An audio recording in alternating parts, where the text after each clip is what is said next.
Isko Moreno Dumagoso. This ceremony is being aired live via Manila Police District Facebook page and the Cants of Manila. To start with, may I ask everyone to please all stand for the opening prayer to be rendered by Captain Grants Figueroa.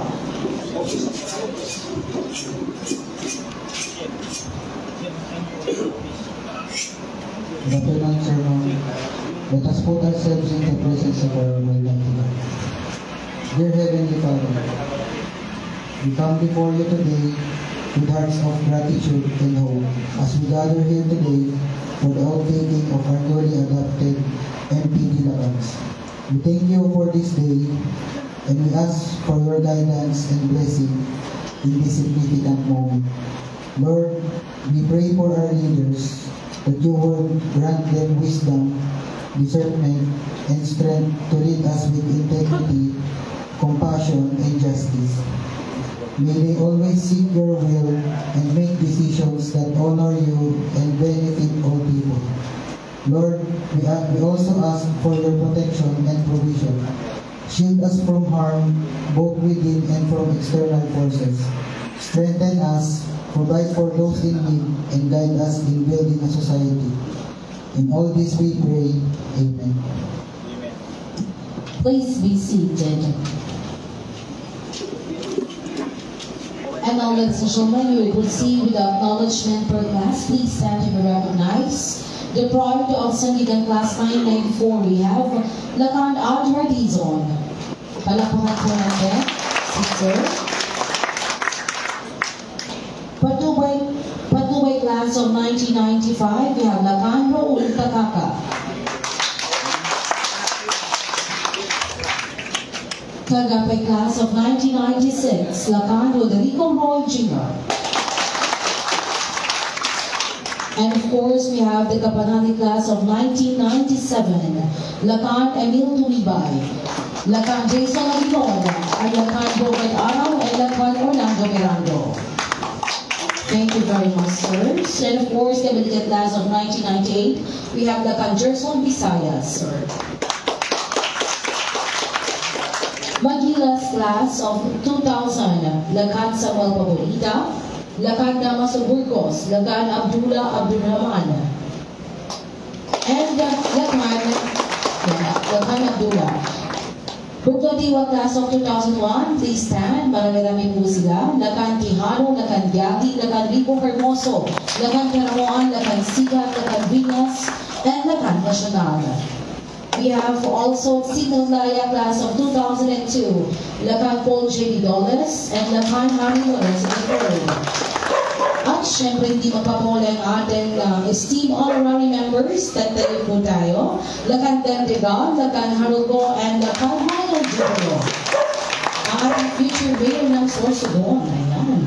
Palapakan mo natin si Sir. Okay. And of course, we have here today some big keys class of 2003. Lacan Cristito Acomon and Lacan Jonathan Bellimore.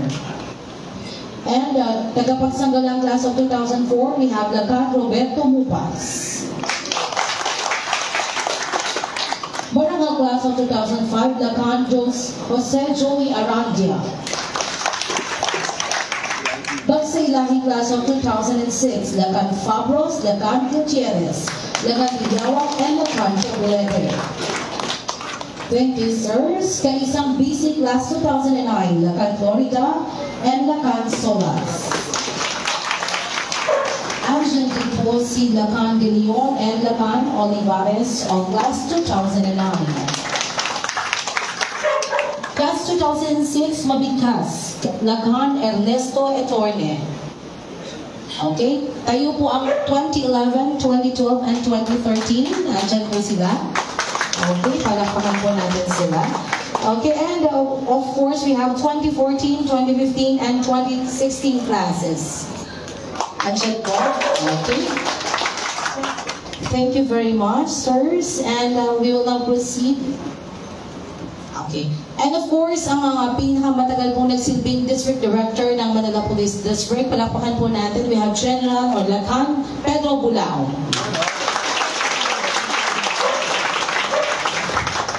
Thank you very much, sirs. And now, ladies and gentlemen, to deliver the welcome remarks, may I request the President of PNPA Manila Chapter.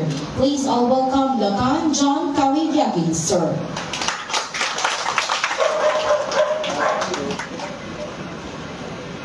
Sa ating panauhing pandakal na ipapakilala mamaya, at sa ating mga tatlong congressman sa iba't ibang distrito ng Maynila, sa ating advisor, ang pinakamatagal, matikas at malakas pa rin hanggang ngayon, Sir Pedro Bulaong, sir. Of course, yung nagre-represent ng mga antigo ng Manila Police, andito si ang aming dating kasama, ang Principal Commander ng Barbosa, Jovit Nasayo, sir. Again, ang ating mga congressman, Congressman Joel Chua, Congressman Ernest Dionisio, Congressman Benny Abante, sir, isang mapagpalang hapon sa ating lahat. Ngayon ay ito isang momentous day to all of us, wherein we are collaborating the LACANs, the product of the Philippine National Police Academy, and itong mga public servants natin dito sa Maynila. Hindi lang po sa TikTok may collaboration, hindi lang po sa FB may collaboration. The public service needs the collaboration of the police and those public itong mga elected officials natin at yung mga nag-iwan ng tatak ng serbisyo publiko dito sa Maynila. Ang presensya ngayon ng ating butihing Yorme na nag-iwan ng tatak ng pagsisilbi sa bayan ay isang testamento na itong pagtitipon natin na ito ay mahalaga. Ang pagdating ng tatlong congressman ay siya ring pag-alinsunod na kailangan natin ang isa't isa. Pagpaumanin niyo po na naunang na-adapt ang ating congressman ng 2nd District, si Congressman Valeriano. Actually, siyang naging advisor namin as we go on the process. Kaya mas nauna siya at siyang nagbigay gabay din sa amin. And again, I am looking forward to the success of our collaboration. And I am taking this moment also to welcome ang ating bagong CDS, Sir Tumibay, sir. Thank you, sir, for kapabalik lang po ng ating CDS.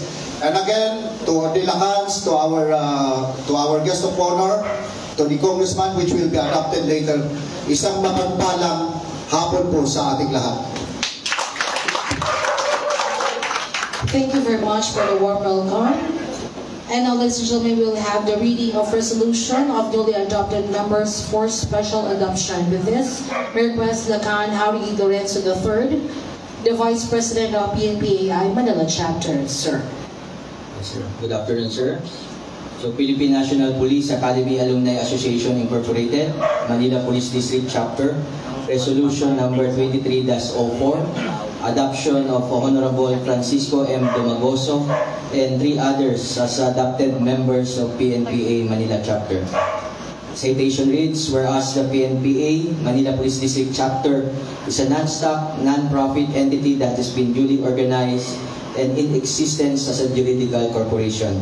Whereas membership may likewise be extended and conferred to other individuals who not only are by themselves recognized as outstanding in their respective fields of endeavor and specialization, but also share the same passion, advocacy, and commitment in law enforcement and public service while upholding the subliminal trilogy of ideals of service, honor, and justice. Whereas the PNPA Manila Police District Chapter recognizes that honorary membership is the highest distinction that a class may bestow upon any individual and should be conferred only in exceptionally meritorious cases. Whereas Honorable Francisco M. Domagoso, the former mayor of the city of Manila, Honorable Ernesto Junicio Jr., the Congressman of the 1st District of Manila, Honorable Joel R. Chua, Congressman of the 3rd District of Manila, and Honorable Benvenido M. Abante Jr., Congressman of the 6th District of Manila, for having demonstrated exemplary performance in their respective field and for the continued support to the plans and programs of the PNPA MPD chapter, thereby immensely contributing to the attainment of the overall goals and objectives of the association. Now, therefore, be resolved that Honorable Francisco M. Damagoso, Congressman Ernesto Junicio, Congressman Joel R. Chua, and Congressman Benvenino Abante Jr. have been formally accepted as Lacan adopted member of the PNPAI Manila Police District Chapter Association Incorporated. In witness hereof, we have set our hands and caused the seal of the association to be affixed herewith this 12th day of October at Lacan Lounge, Manila Police District Headquarters, United Nations Avenue, Ermita, City of Manila. Signed, Lacan Jan K. Giagi, President, and Lacan Andre P. Dizon, the Chairman, Council of Elders. Dr. Thank you very much, sir. We have just witnessed the reading of resolution of duly appointed members for special adoption. And now the oath-taking ceremony of the duly adopted members will be officiated by our solemnizing officer, Lacan Pedro Bulao, sir. And of course, we would like to request our honorary members to please stand and face our solemnizing officer. Thank you very much.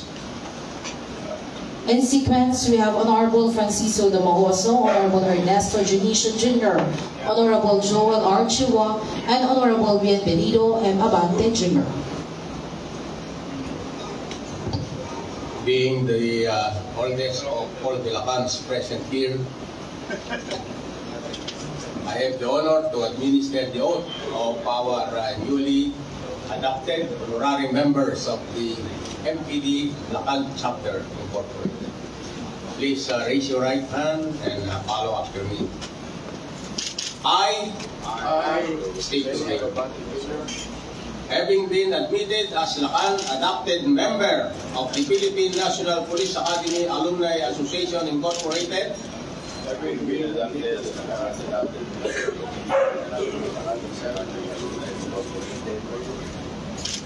Manila Police District Chapter,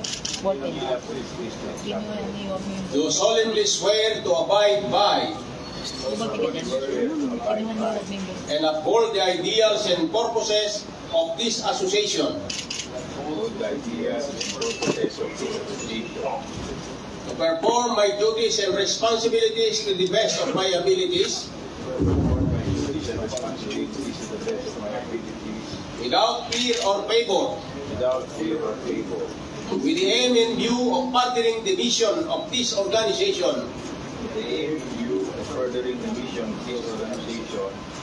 and advancing the interests of the association and its members, and to conduct myself in a manner befitting a good and responsible member.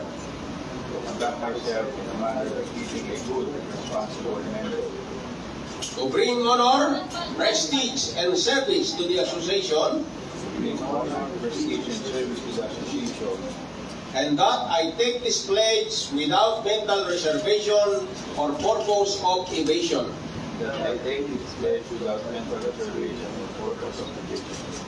So help me God. Congratulations.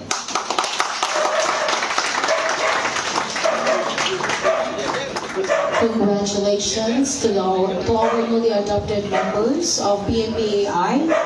Muli palakpakan po natin ang ating honorary member.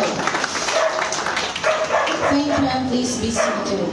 At this juncture, we'll now have the signing of honorary member roll and presentation of Lacan awards. Can we have that member roll po? Okay. At the center, in a short while, we will witness the official signing of honorary member roll and the presentation of the Lacan award.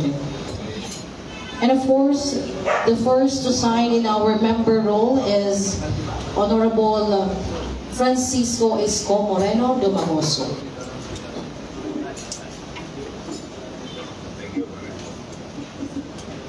Sir, please do the honor, sir. As a trivia, our honorary member in the name of Lacan Francisco Isko Moreno Dumagoso is the youngest ever elected city councilor. He is also the youngest ever elected vice mayor of the city and elected as the youngest ever mayor of the city of Manila.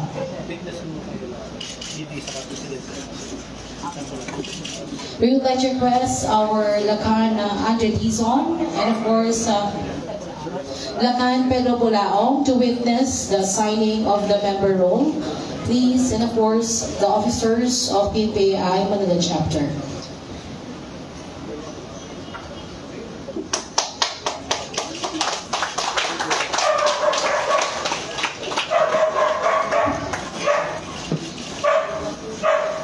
Thank you very much, sir.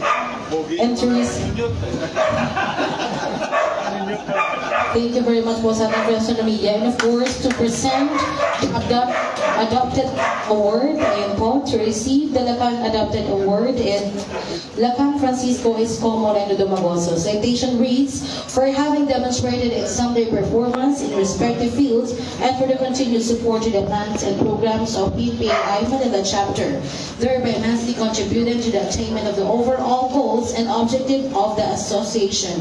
Muli palapakan po natin Lacan Francisco Isko Moreno Dumagoso. Thank you very much, sir. Following is the signing of Honorable Ernesto M. Junicio Jr.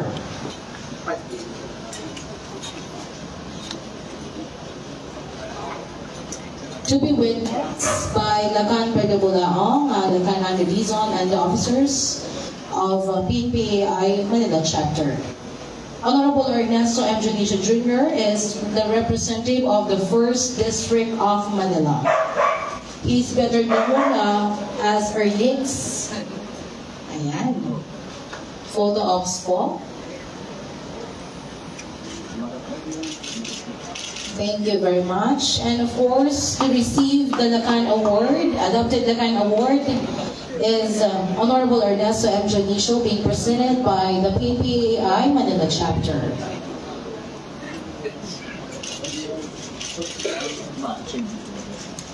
Once again, congratulations to Lacan Ernesto M. Junicio Jr. Thank you very much, sir. Please be seated. Following is Lacan Joel R. Chua.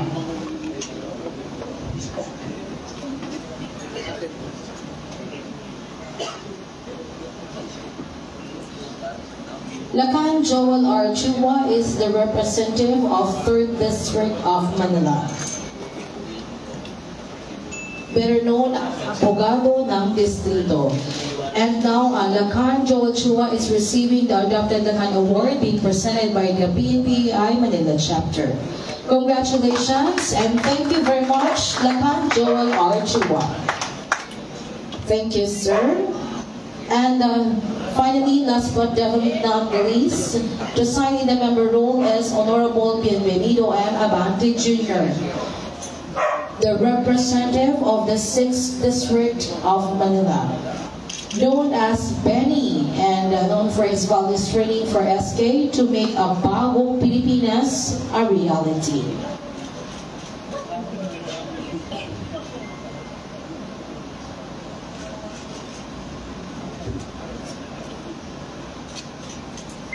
Thank you very much, sir. And to receive the Adopted Lacan Award is Lacan Bienvenido Abante Jr., being presented by the PNPAI Manila chapter.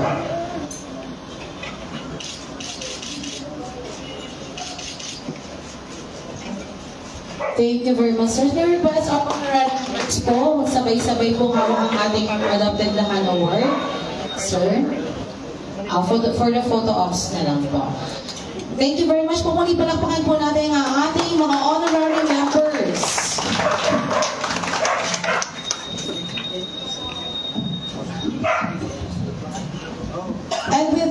may we hear a few words from our newly adopted Lacan members, starting with Honorable Janisha Jr. Sir? Sir, may we hear a few words from you?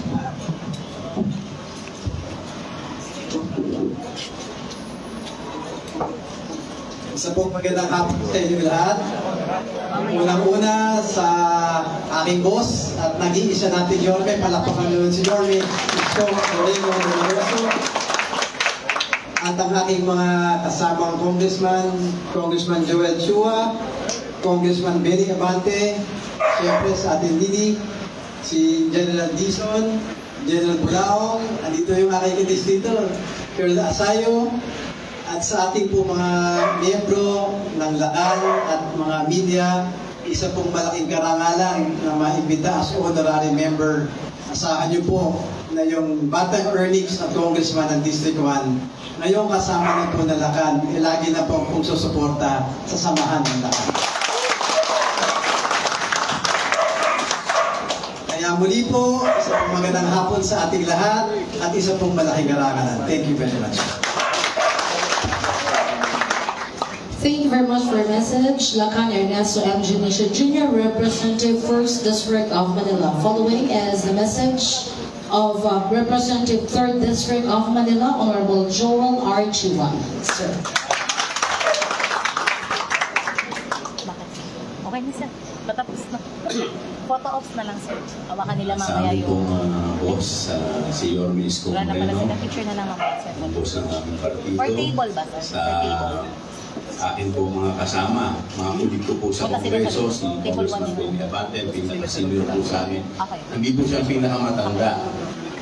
Pero siya po yung pinaka-big time po sa amin.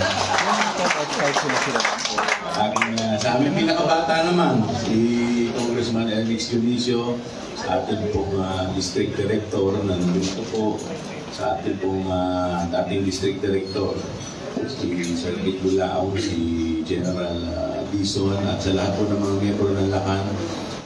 Alam po ninyo, ito po isang malaking hamon para sa amin na tanggapin ng maging honorary member. And at the same time, malaking karangalan din po sa amin. Alam po ninyo, ang kapulisan po at ang lingkod bayan na kagaya po namin, pare-parehas lang naman po tayo na naglilingkod sa ating bayan. Magkakaiba man po ang ating trabaho, sa inyo po sa peace and order, sa amin naman po sa legislation. Pero iisa rin po ang ating purpose. Yun po ay may ayos po ang ating lugar na pinaglilingkuran. Kaya napakalaking bagay po na ang mga lingkod bayan po na kagaya namin at ang mga kapulisan po ay magsama at magtulungan. Kaya doon lamang po magiging maganda ang resulta kung yun po ay mangyayari. Kaya makakaasa po kayo na sa amin pong sa abot ng aming makakaya, kami po ay laging nasa likod po ninyo. Tutulong po kami sa inyo. Ang sa ganun, makuha po natin ang goal natin lahat, ang maging maayos po ang lugar ng ating lungsod ng Maynila. Maraming salamat. Thank you very much for your message, Lacan Joel R. Chua. And now let us hear the message from the representative of 6th District of Manila, Honorable Bienvenido M. Abante Jr. Sa aking kapartner, ang ating Senador Isko Moreno, at sa aking mga kasamahan, yung mga konsista, si Congressman Joel Chua at Congressman Alex Dionisio. Gayon din, ang aking kaibigan noong araw pa, si General Bulaong, na talagang matikas pa ngayon. Oo. At gayon din ang ating director ngayon, si General Dizon. Lahat ng mga miyembro ng Lacan. Wala po akong confidential intelligence fund.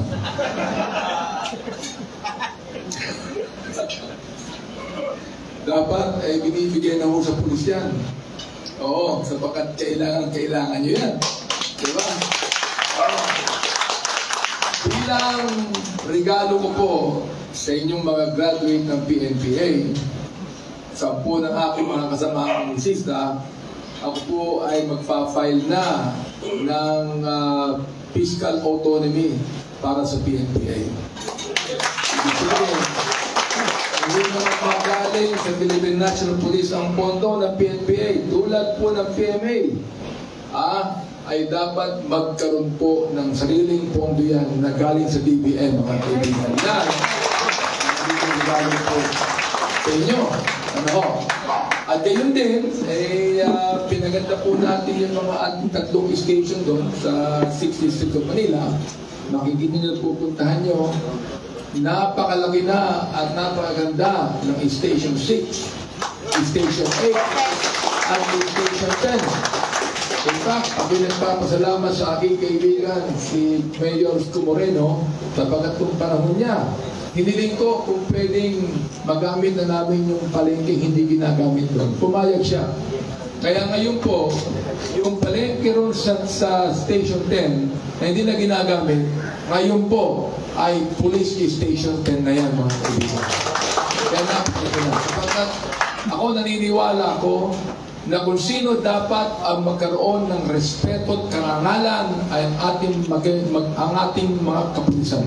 Yan po ang nararapat po sa ating bayan ngayon. Kaya muli, ako'y nagpapasalamat sa imbitasyon sa pagiging honorary member ng Lakan at makakaasa po kayo na tulad ng sinabi ng aking mga kasamahan, susuportahan namin ang endeavors ng Lakan sa maraming taon na tayo magsasama-sama. Maraming salamat po sa inyo.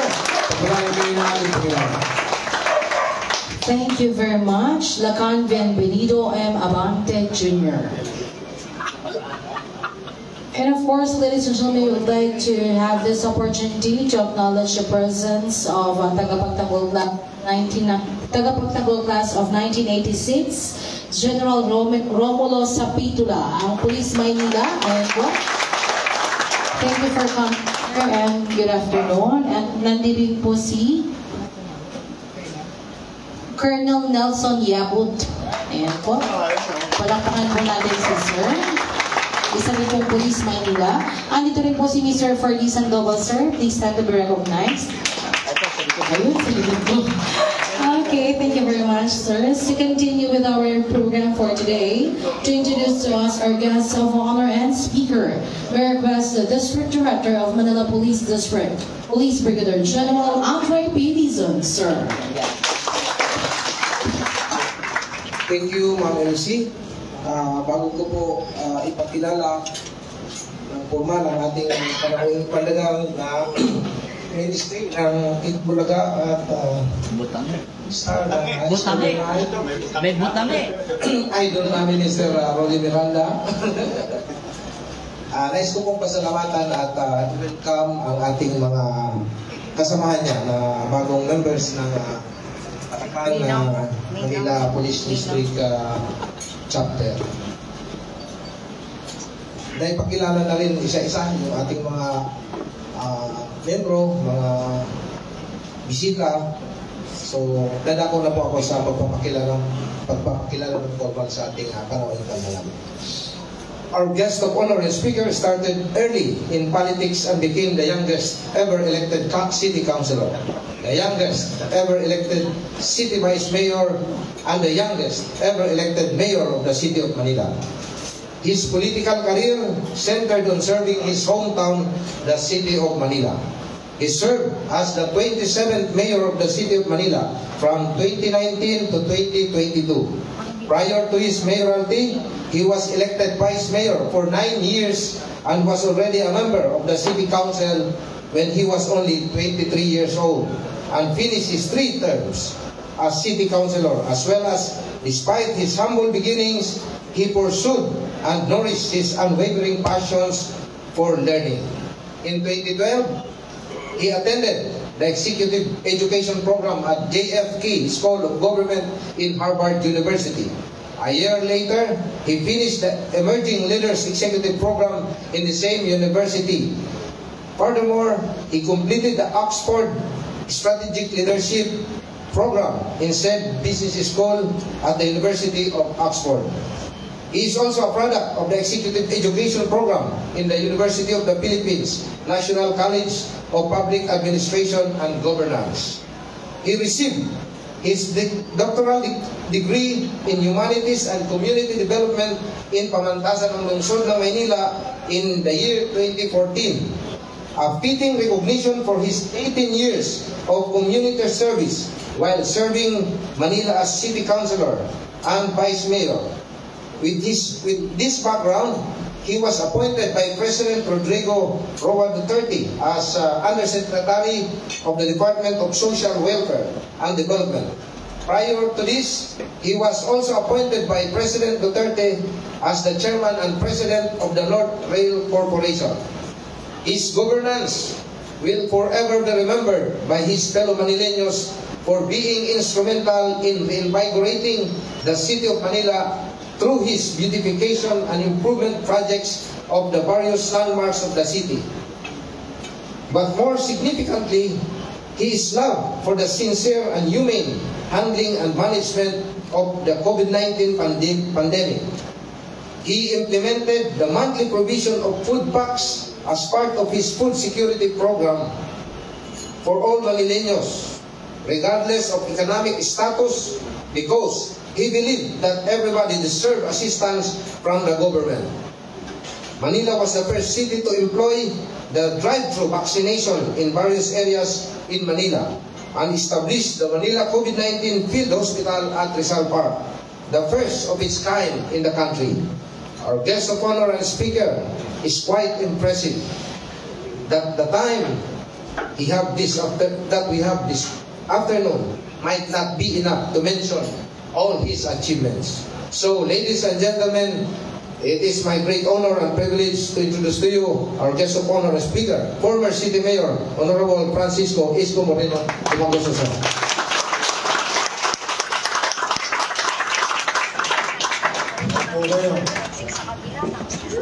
Maraming salamat General Dizon, ang ating pamunuan, the men and women in uniform of the finest district, police district in the country, Manila Police District. And of course, we'd like to greet also the non-uniform personnel of the Manila Police District. To General Sapituna and General Bulao, pinakamatagal natin naging district director ng Manila Police District. At siyempre, hindi natin pwedeng kalimutan ang ipinamana sa ating giting ng mga antigong pulis ng lungsod ng Maynila.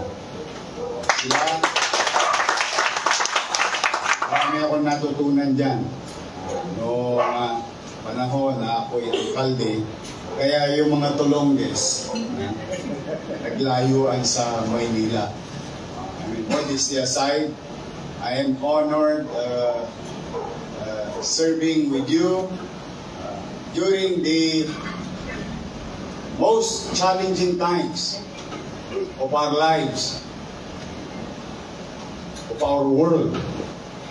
At the time wherein this dreadful disease is killing our family, friends, community members. And I would like to take this opportunity to thank each and everyone of Manila Police District at the time keeping the peace and order situation. Bagamat hirap na hirap ang tao sa mga regulasyon, ipinatutupad natin lahat sa pamahalaan, whether national government or local government, ang ating mga mamamayan ay iginalang ang pagpapatupad ng kaayusan at kapayapaan ng bawat lespo ng Maynila sa mansulog sa ating lungsod. Kaya maraming salamat sa tulong ninyo.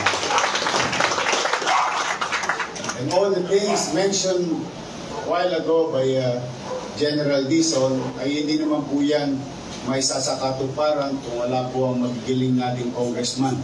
Andyan ang ating Congressman Benny Abante, Congressman Ernix Felicio, Congressman Joel Chua, and Congressman Roland Valeriano, Congressman Maceda. Lahat sila mga nakasama natin sa paglilingkod sa ating lungsod. Si Congressman Erwin Cheng. Sa ating mga iba pang bisita na naparito, lalo na sa miyembro ng Lakan, maraming salamat. Ako'y naging bahagi ng inyong samahan.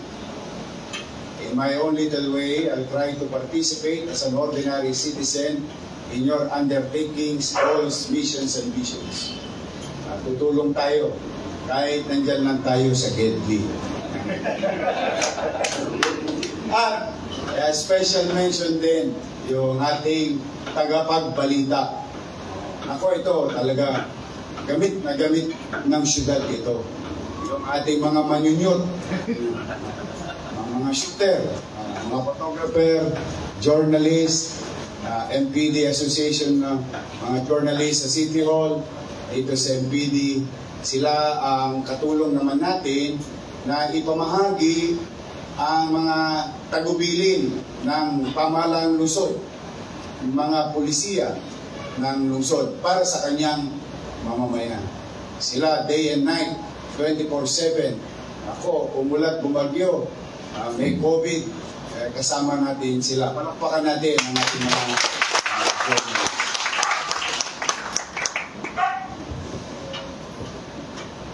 Ako po ay proud na naging bahagi ng paglilingkod kasama ang Manila Police. As like what General Dizon said, I am now 19 years old. Naintindihan nyo na yun. Out of my 48 years in this world, half of it was dedicated to public service. 24 years, I've seen men in uniform die, fulfilling its duties. Men and women in the line, in the field, who succumb to the isan talagang malungkot ang buhay ng rescue. Sundin lamang ang kanyang sinumpang tungkulin at mga obligasyong sundin din ang mga tagubilin ng mga pamunuan. Ipatupad ang kaayusan, kapayapaan at ang batas para sa lahat pantay-pantay. Dahil doon, ilan sa ating mga kapulisyahan ay talagang nasawi sa gitna ng pagtupad ng pagtutulong. Kaya through those years of me being part of the city government and saw this, that's why in our own little way, if I remember it right, I asked the majority floor leader, Joel Chua, councilor then, now congressman, to pass yung allowance ng LESPO under our watch. Sabi ko, this is just a small token for our police force as a show of appreciation of their effort. Natutuwa naman ako, I have to give credit where it's due. Kaya palakpakan natin ang ating Congressman Joel Chua. Hayaan ninyo, sa pamumuno ni Mayor Hanil Lacuna, malay nyo, baka naman. Malay ninyo pagka medyo gumanggang na konti ang kabuhayan ng ating mga negosyante at kapagbayad ng buwis at patuloy na umangat ang lungsod. Matagdagan yan. But you will never know. The good thing about it is that it started already. That's what matters most. Naumpisahan na, itutuloy na lang. At pagkalit taluwag-luwagan ng sinturon, madagdagan ng power. To our, tawag namin, mga destinado na mga kapulisyan. While totoo, maraming antigo and true-blooded Manileño na pulis, we always welcome policemen all over the country na nagdidestino sa Maynila. Meron lang akong konting payo sa inyo. Magtanong kayo sa mga antigo, malalaman ninyo maraming tulong ang maibibigay sa inyo. Kung paano sugpuin yung mga medyo mga late mako at tolongges dyan sa tabi-tabi. One way or another, while it is true that we have learned theoretical knowledge during our academic years, but you can never, hindi natin mamaliitin ang karunungang natutunan ng mga antigong pulis ng lungsod ng Maynila. Because if you go out of this Lacan Hall, there is a wall along United Nations in front of this district office. And I don't know if I'm correct.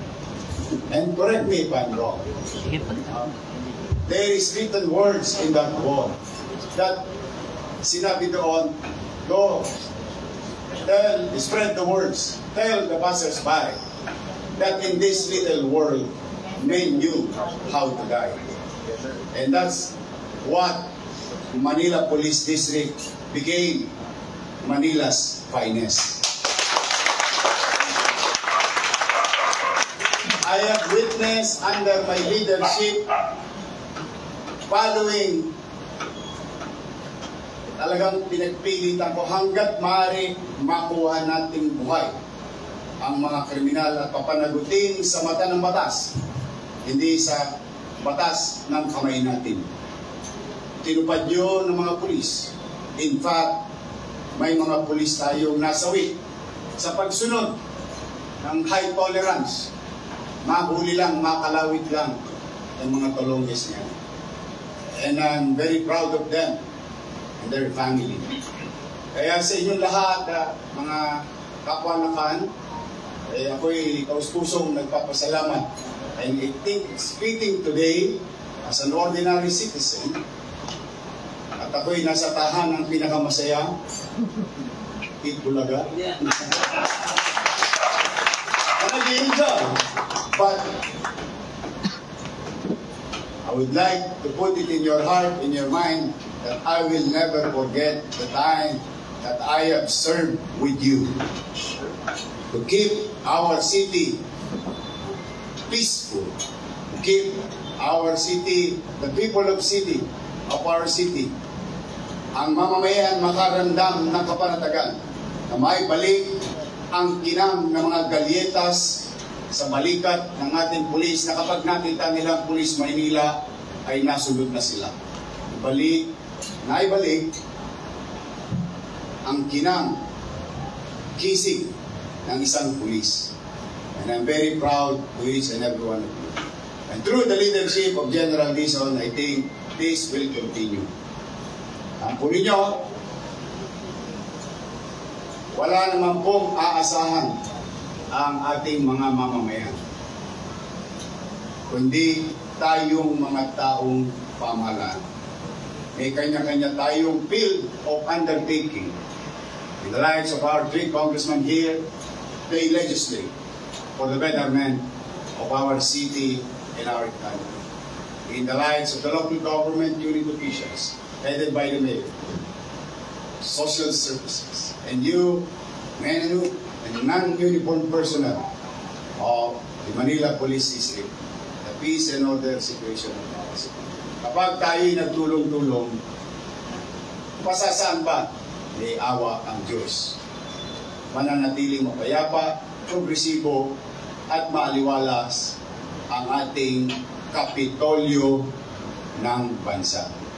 Muli, maraming salamat sa inyo, and as a show of gratitude, maunani.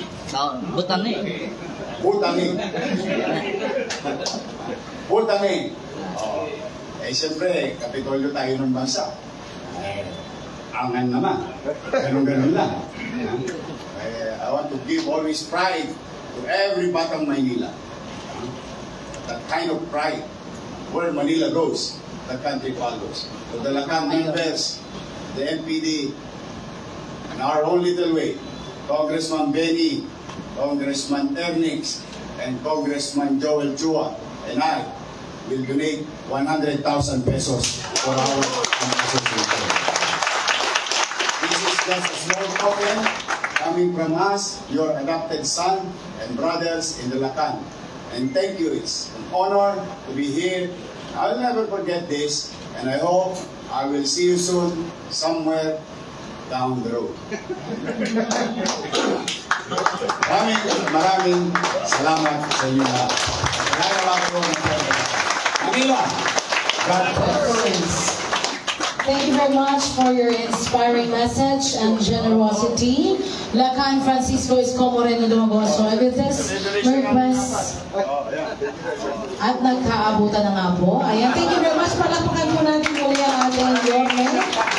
Ayan, thank you very much. And of course, our honorary members. We would like to request our District Director, Manila Police District, Police Brigadier General Andy Dizon, to be assisted by our officers to please present the token of appreciation to our guest of honor and speaker. This token of appreciation is being presented to Lacan Francisco Isko Moreno Dumagoso, in grateful recognition as guest of honor and speaker during the oath-taking ceremony of honorary member. Pwede tayo ang ating ibang honorary member, sir, for photo opportunity, please. Ayan. So, ay sa ating official photo. 1, 2, 3, 1, 2, 3, 1, 2, and 3. Thank you very much. That concludes the oath-taking ceremony of honorary members. I request everyone to please proceed po sa ating chairs for the photo opportunity. While waiting po sa ating buffet area.